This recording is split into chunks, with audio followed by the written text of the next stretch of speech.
সংসারের এই ইঁদুর দৌড়ে আমরা সবাই ছুটে চলেছি। আমাদের ধারণা পকেট ভর্তি টাকা, সমাজের বুকে নামযশ আর বিলাসবহুল জীবন থাকলেই বুঝি আমরা শান্তিতে থাকব। কিন্তু সত্যিই কি তাই? যার অগাধ সম্পত্তি আছে সে কি রাত্রে নিশ্চিন্তে ঘুমোতে পারে? নাকি যে সুখের খোঁজে আমরা ছুটছি তা আসলে অন্য কোথাও লুকিয়ে আছে? আজকের এই বিশেষ সৎসঙ্গে বৃন্দাবনের পরম পূজনীয় সন্ত প্রেমানন্দ মহারাজজি আমাদের সেই প্রশ্নের মুখোমুখি দাঁড় করিয়ে দেন। অত্যন্ত সহজ ভাষায় কিন্তু গভীর উপলব্ধির মাধ্যমে তিনি বুঝিয়ে দেন, হ্যালোজেনের মতো দপ করে জ্বলে নিভে যাওয়ার চেয়ে প্রদীপের মতো নীরবে কিন্তু স্থিরভাবে জ্বলে থাকাই সত্যিকারের শান্তি। এই শান্তির উৎস ঠিক কোথায় আর কেন তা টাকা বা খ্যাতির ওপর নির্ভর করে না, মহারাজজির শ্রীমুখ থেকে শেষ পর্যন্ত শুনলেই তার উত্তর মিলবে। আপনারা দেখছেন বাংলা ভক্তিমূলক চ্যানেল কৃষ্ণ দর্শন। আমাদের পরিবেশনা যদি আপনার ভালো লাগে তবে একটি লাইক দিয়ে এবং সাবস্ক্রাইব ও শেয়ার করে আমাদের পাশে থাকবেন। মহারাজজি, আপনি বলেন যে সম্পদ, যশ এবং খ্যাতি সবই জাগতিক মায়া, কিন্তু এগুলো ছাড়া তো সমাজে শান্তি থাকে না। আমাদের কি করা উচিত? যাদের কাছে এসব আছে তারা কি শান্ত? তুমি বলছো এগুলো ছাড়া নাকি শান্তি মেলে না, কিন্তু যাদের কাছে আছে তারা কি শান্ত? তারা কি প্রসন্ন? তারা কি সুখী? তারা কি একদম নিশ্চিন্ত? সমাজে এসব ছাড়া তো মানুষ তেমন সম্মান পায় না, তার অভাব বোধ হয়। এই কথাটাও আমি খণ্ডন করছি। বাবাজি শুধু একটা ল্যাঙ্গট পরে ঘুরে বেড়ান। যে যতটা বৈরাগী হয় সংসার তাকেই সম্মান করে। তুমিই বলো, সমাজ কাকে সম্মান করে? কোনো কোটিপতির সামনে কখনো দণ্ডবত হয়েছ? আর বাবাজির সামনে দণ্ডবত হও কি না? তাহলে শেষমেশ তুমিও সম্মান কাকে দিচ্ছ? বৈরাগ্যকে নাকি ভোগকে? তাই এটা আমাদের একটা চিন্তাধারা হয়ে দাঁড়িয়েছে। এই সমাজ মিথ্যা, এই জগৎ মিথ্যা। যদি নাম জপ না করো, ভজন না করো, এখনই যদি পরপারের ডাক আসে, তবে শরীরের সাথে সাথে ঘর বাড়িও পড়ে থাকবে, ব্যাংক ব্যালেন্সও পড়ে থাকবে, গাড়ি ঘোড়াও পড়ে থাকবে। তাহলে তোমার কাছে কি রইল? শান্তি তো ভগবানের ভজনে। আর ভগবান সবাইকে তাদের ভাগ্য অনুযায়ী টাকা পয়সা, খাওয়া দাওয়া, বাড়ি ঘর দিয়েছেন, দেননি? তোমার যেমন ভাগ্য তেমন তুমি স্ত্রী পেয়েছ, তেমন তুমি ধন পেয়েছ, তেমন তুমি ভোগ পাচ্ছ। অনেকে এমন আছেন যে কোটিপতি, কিন্তু তাদের স্ত্রী নেই। অনেকে এমন আছেন স্বামী স্ত্রী সুস্থ, কিন্তু সন্তান নেই। অনেকে এমন আছেন খুব শিক্ষিত, কিন্তু টাকা নেই। শিক্ষিত অথচ কোনো চাকরি মিলছে না। আবার অনেকে এমনও আছেন যারা খুব একটা দক্ষ নন, চতুরও নন, অথচ মার্সিডিজ গাড়িতে ঘুরছেন।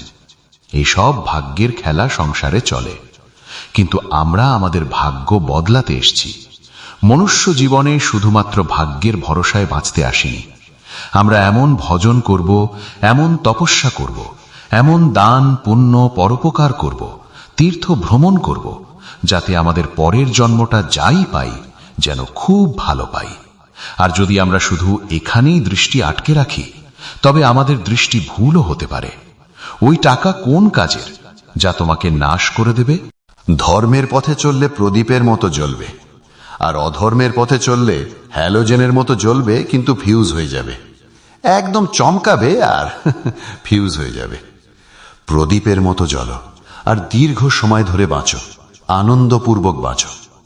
সেটা হলো ভগবানের আশ্রয়, ভগবানের ভজন আর ধর্ম মেনে রোজগার করা ধন।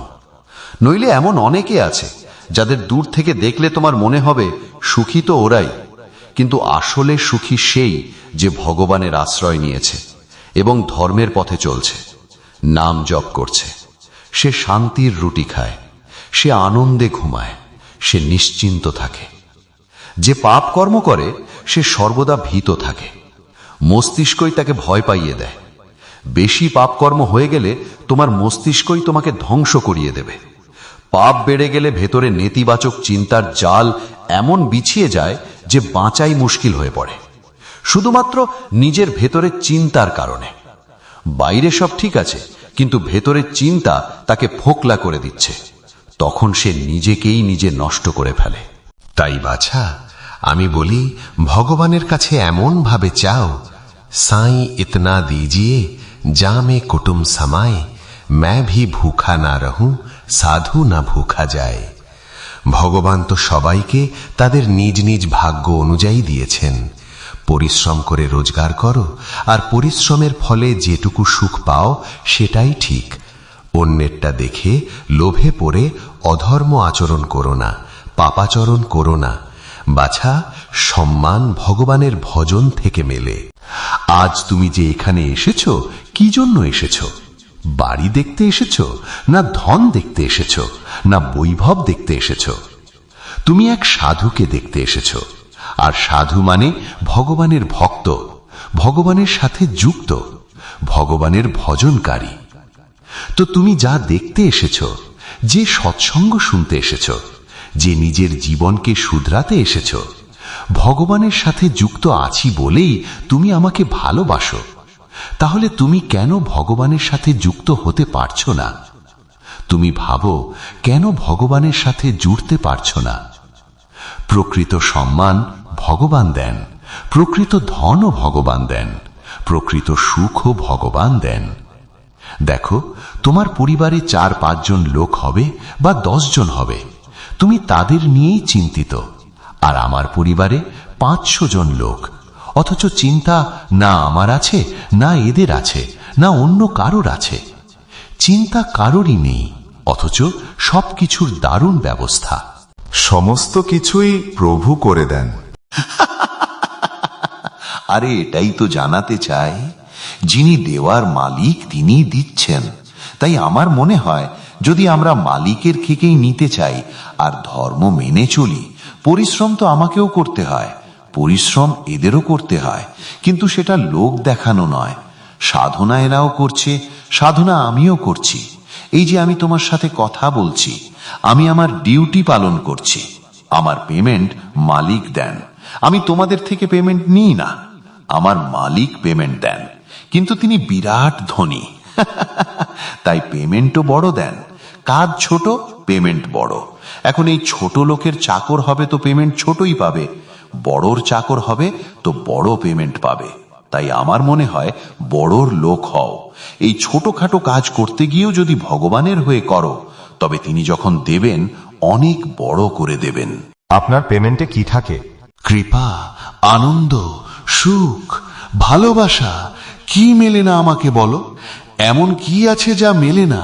সবচেয়ে বড় মালিকের হাতে যখন নিজেকে সঁপে দিয়েছেন, একদম নিজের জীবন তার চরণে সমর্পণ করে দিয়েছি। তাই এমন কোনো জিনিস নেই যা আমার কাছে নেই, লৌকিক এবং পারলৌকিক। আর মরে যাওয়ার পর যা মিলবে তা তো তোমরা দেখতেই পাবে না। এখন তো সুদ পাচ্ছি, আসল যা মিলবে তা তো তোমরা দেখতেই পাবে না। একদম ভরপুর আনন্দ। তাই বাছা, রাধা রাধা জপ করো, আর এই লোকে যেটুকু দুঃখ সুখ আসে তা সহ্য করে নাও। সামনে বিশাল মঙ্গল হবে। পাপ কর্ম করো না। যদি ধনেরই এত শখ থাকে, তবে তিনি এত ধন দিয়ে দেবেন যে শখই মিটে যাবে। তুমি শুধু ভজন করো, কোনো ধরনের কোনো টেনশন নেই, নো টেনশন, নো প্রবলেম, একদম আনন্দই আনন্দ। তো এই আনন্দ কিভাবে মিলল? ভগবানের স্মরণে। হ্যাঁ, তাই আমি তোমাকে বলছি, না টাকায় শান্তি আছে, না বাড়িতে শান্তি, না পদে শান্তি, না প্রতিষ্ঠায় শান্তি। শান্তি কেবল ভগবানে আছে। ভগবানকে আপন করে নাও, পরম শান্ত, পরম আনন্দিত হয়ে যাবে।